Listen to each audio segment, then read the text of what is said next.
بسم اللہ الرحمن الرحیم۔ السلام علیکم ناظرین، امید ہے آپ خیریت سے ہوں گے۔ ملحدین جو احمقوں کا ایک گروہ ہے، قرآن کریم پر مختلف قسم کے سوالات اٹھاتے رہتے ہیں۔ آج ان کے ایک سوال پر ہم گفتگو کریں گے۔ آپ سوچ رہے ہوں گے جب وہ احمقوں کا گروہ ہے تو ان کے سوال کو اتنی اہمیت کیوں دی جا رہی ہے ہمارے مسلمان بھائیوں کے لیے۔ ملحدین ذہنوں کو زہر آلود کرتے ہیں، سوچوں کو خراب کرتے ہیں، اپنے مسلمان بھائیوں کو پیشگی ان کا جواب سکھانے کے لیے یہ ویڈیو بنائی جا رہی ہے۔ ملحدین سوال کرتے ہیں کہ قرآن کریم کو پڑھ کر لگتا نہیں ہے کہ یہ خالق کائنات کا کلام ہوگا۔ اس میں گھریلو زندگی کو ڈسکس کیا جاتا ہے۔ قرآن کریم کہتا ہے سود نہ کھاؤ، قرآن کریم کہتا ہے کہ بدکاری کے قریب نہ جاؤ، قرآن کریم کہتا ہے کہ دوسروں کا مذاق نہ اڑاؤ، چغلیاں نہ کھاؤ، غیبتیں نہ کرو۔ یہ باتیں خالق کائنات کرے گا ایسا لگتا نہیں ہے۔ کتنا احمقانہ سوال ہے نا۔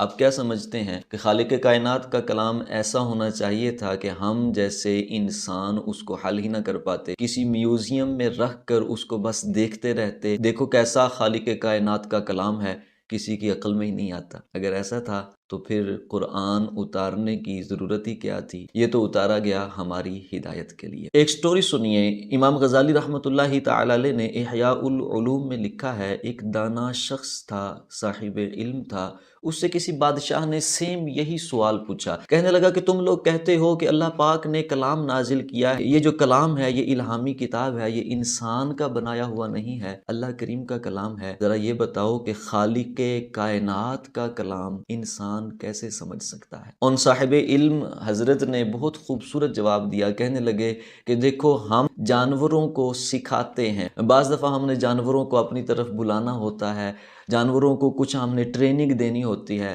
جانوروں کو ہم ٹریننگ انگلش، اردو، فرنچ وغیرہ ان زبانوں میں نہیں دیتے، ان کے لیے ہم مختلف قسم کے سائنز رکھتے ہیں، سیٹی بجا کے ان کو بلایا جاتا ہے۔ ہمارے ہاں پاکستان میں آج بھی مرغیوں کو جب دانہ ڈالنا ہو تو اس طرح کہہ کے ان کو اپنی طرف متوجہ کرتے ہیں۔ وجہ کیا ہے؟ مرغی اردو نہیں سمجھ سکے گی، ہم انسان ہیں، ہماری وہ زبان نہیں سمجھ سکے گی۔ اسی طرح خالق کائنات اللہ رب العالمین ہے، اس کا جو حقیقی کلام ہے اس کو سمجھنے کی صلاحیت ہم جیسے انسان تو رکھ ہی نہیں سکتے، تو اللہ کریم نے ہمارے لیے کلام اتارا اور ہمارے لیے سائن لینگویج ایک اختیار کی گئی جس کو عربک کہا جاتا ہے۔ اس کی ایک اور سادہ سی مثال میں آپ کو دیتا ہوں، آپ نرسری، پریپ، پری پریپ وغیرہ کلاسوں کی کتابیں اٹھا کر دیکھیے، یہ جو سلیبس تیار کیا ہے، یہ سلیبس تیار کرنے والا کم از کم انسان ماسٹر لیول کا تو ہوگا۔ کیا اے بی سی الف بے وغیرہ لکھی ہوئی دیکھ کر یہ کہہ سکتے ہیں کہ یار لگتا تو نہیں ہے کہ ماسٹر لیول کے شخص نے یہ کلام لکھا ہوگا؟ اس نے اپنے لیے نہیں لکھا،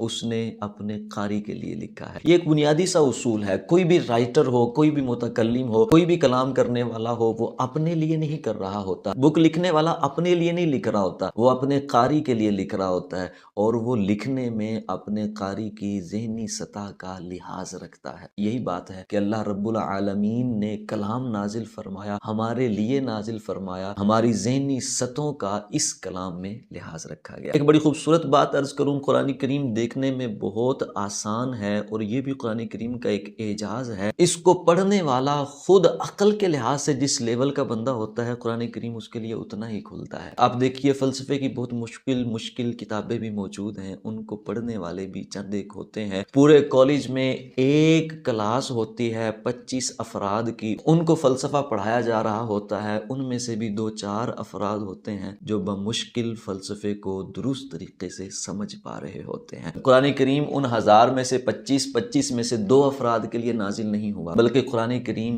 ھدی للناس، تمام لوگوں کے لیے ہدایت ہے۔ اس لیے قرآن کریم کا ایک خوبصورت یہ اسلوب اپنایا گیا۔ مثال لیجئے، اللہ پاک نے فرمایا قل ھو اللہ احد۔ اب یہ ایک آیت کریمہ بالکل ان پڑھ، گنوار، الف کو کلی کہنے والا شخص بھی پڑھے گا، وہ سمجھ جائے گا کہ کیا کہا جا رہا ہے۔ کہہ دیجئے اللہ ایک ہے۔ اسی آیت کریمہ کو جب امام رازی جیسے فلسفی نے پڑھا تو انہوں نے الہیات کی بہت سارے عقدے اسی آیت سے حل کیے۔ اسی آیت کریمہ کو جب ابن عربی جیسے ماہر صوفی نے پڑھا، انہوں نے بہت سارے تصوف کے اصول و ضوابط اسی سے اخذ کر لیے۔ یہ قرآن کریم کا اعجاز ہے کہ جس عقل والا بندہ اس کو پڑھتا ہے، یہ اس کی عقل کے مطابق اس کے اوپر کھلتا ہے۔ قرآن کریم کے الفاظ کے اندر گہرائی ہے، پرت در پرت اس کے اندر نیچے علوم کے علوم ہر لفظ کے اندر موجود ہیں۔ ایک ان پڑھ گنوار شخص پڑھے گا، اس کو اوپر کی ظاہری چیزیں سمجھ آ جائیں گی۔ اگر اس کو کوئی زیادہ عقل والا، کوئی زیادہ گہرائی کے اندر سوچنے والا پڑھے گا، پرت در پرت اس کے الفاظ اپنے راز کھولتے چلے جائیں گے۔ حضرت سیدنا علی المرتضیٰ شیر خدا کرم اللہ تعالی وجہہ الکریم کا دور خلافت تھا۔ آپ نے عشاء کی نماز پڑھی۔ عشاء کی نماز کے بعد حضرت عبداللہ بن عباس رضی اللہ تعالی عنہ، جن کو ترجمان القرآن بھی کہا جاتا ہے، جن کا یہ دعویٰ ہے کہ اگر میرے اونٹ کی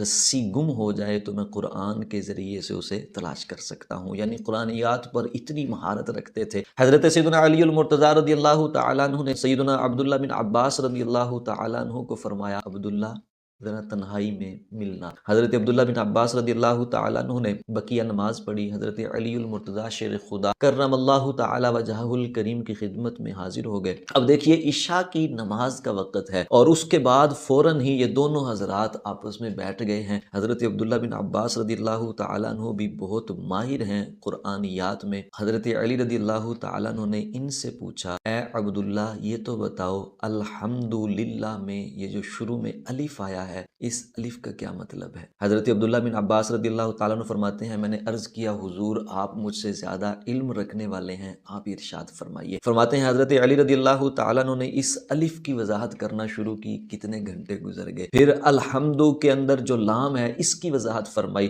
پھر ہا کی وضاحت فرمائی، پھر میم کی وضاحت فرمائی، پھر دال کی وضاحت فرمائی۔ کہتے ہیں ابھی الحمد ہی پورا ہوا تھا، پوری آیت پوری نہیں ہوئی تھی، سورہ فاتحہ کا پہلا لفظ ہی پورا ہوا تھا کہ صبح فجر کی اذان ہو گئی، پوری رات گزر گئی، الحمد تک ہی پہنچے ہیں۔ تو یہ قرآن کریم کا اعجاز ہے۔ میرے جیسا عام شخص اگر اس کو پڑھے گا تو الحمدللہ کا سادہ سا ترجمہ یہ بنے گا، تمام تعریفیں اللہ پاک کے لیے ہیں۔ کوئی اس کو ماہر پڑھے گا، وہ اسی کے اندر سے بہت سارے مسائل و احکام نکال لے گا۔ تو جتنی عقل والا شخص اس کو پڑھے گا اتنا ہی پرت در پرت اس کے الفاظ کے راز کھلتے چلے جائیں گے۔ اسرار الحروف علامہ ابن عربی کا ایک الگ سے فلسفہ ہے۔ تصوف، فقاہت اور دیگر بہت سارے علوم ہیں جو ہمیں قرآن کریم ہی کی انہی آیات سے سیکھنے کو ملتے ہیں۔ تو کہنے کا مقصد یہ کہ قرآن کریم اللہ پاک نے آسان کر کے نازل فرمایا ہے، لیکن ایسا نہیں کہ یہ بالکل آسان بھی ہے، اس کے اندر بہت کچھ گہرے سمندر موجود ہیں۔ بہرحال یہ کہنا کہ اس کو پڑھ کر لگتا نہیں ہے کہ یہ خالق کائنات کا کلام نہیں ہے، یہ بالکل ایک بے وقوفانہ بات ہے، احمقانہ بات ہے۔ اللہ پاک نے ہم انسانوں کی ذہنی سطح کا لحاظ فرمایا، کرم فرمایا، آسان کر کے اپنا کلام ہمارے لیے نازل فرمایا تاکہ ہم اسے سمجھ سکیں۔ اللہ پاک ہمیں ایسے ملحدین کے احمقانہ وسوسوں سے بچنے کی توفیق عطا فرمائے۔ ملتے ہیں اگلی ویڈیو میں، تب تک کے لیے اللہ حافظ۔